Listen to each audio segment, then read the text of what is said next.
Good afternoon. I'm still reporting on the coup. James Comer, the chairman of the House Oversight Committee, has finally issued subpoenas to Hunter Biden, his uncle James Biden, and a business partner of theirs, Rob Walker. Comer says that he expects to issue a total of 24 subpoenas to the Biden family in the near future.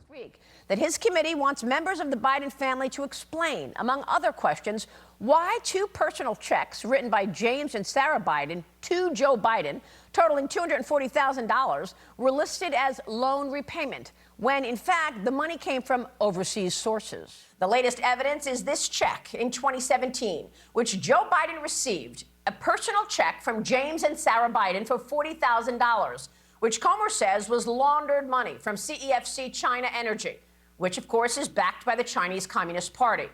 Now, in that deal, Hunter Biden and CEFC associate Gong Wendong allegedly received $5 million from the CCP-linked energy company, with Hunter Biden forwarding $400,000 of that money to an entity he solely controlled, an LLC. That entity then later wires $150,000 to a company owned by James and Sarah Biden. James and Sarah Biden then withdraw $50,000 from their company, and they deposit the money into their personal bank account, with the couple then cutting a check to Joe Biden for $40,000, listing it as a loan payment. The transaction, allegedly the same business deal in which Joe Biden was listed as the big guy to receive 10% of all monies, in an email sent by Biden family associate James Gilliar. The $40,000 check to Joe is obviously 10% of the initial $400,000 paid to Hunter Biden. It matches up perfectly. We traced the $40,000 check that Joe Biden received all the way back to that WhatsApp message where Hunter Biden claimed his father was sitting beside him, where he was shaking down the Chinese operative. That's where that $40,000 was triggered. Just a few weeks after that text message, that $40,000 landed in Joe Biden's pocket after the Bidens laundered it. But that money came from China, further evidence that Joe Biden benefited from his family's influence peddling scheme. The reason this investigation has taken so long is the blatant obstruction that has been put down by every possible governmental agency in order to protect the Bidens.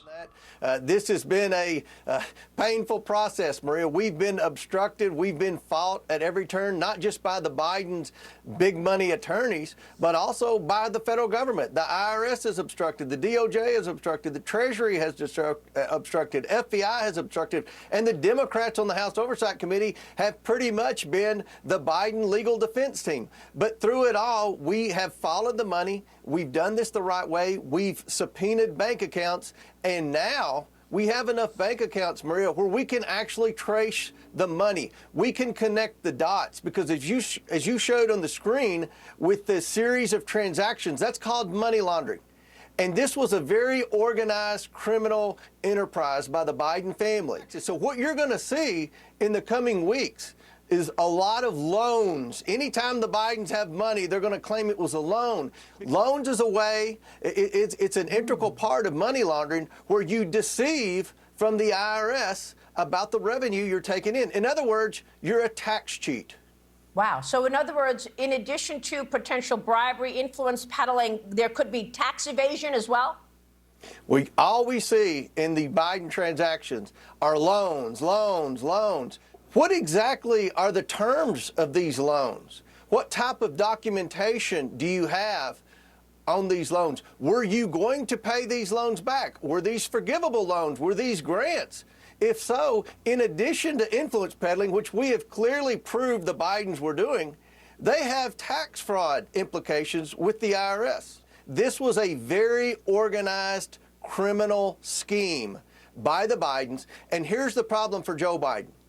He lied about his knowledge and involvement of his family's shady influence peddling schemes. We've proven the family was influence peddling. Even the Democrats and the media won't touch that. We have proven the Bidens were influence peddling. Now what we're looking at is Joe's involvement. And what we have proven in the last 2 weeks with the checks to Joe Biden is Joe Biden benefited directly from his family's shady influence peddling scheme. And it doesn't matter whether or not they come up with some type of document that says it was a loan, which it wasn't, but let's just say that they come up with something. The only way they could have paid Joe Biden is through the family's influence peddling. So either Joe Biden got a $240,000 kickback, which he didn't pay taxes on, or Joe Biden actually did make a loan to the family and they paid him back through proceeds of influence peddling, and $40,000 of that being the 10% from that CEFC deal where Joe Biden was the big guy. Either way, Joe Biden's $240,000 better off because of his family's criminal activity. Comer's remaining problem is they can impeach Joe Biden over this, but they can't indict him. That takes the Justice Department doing their job.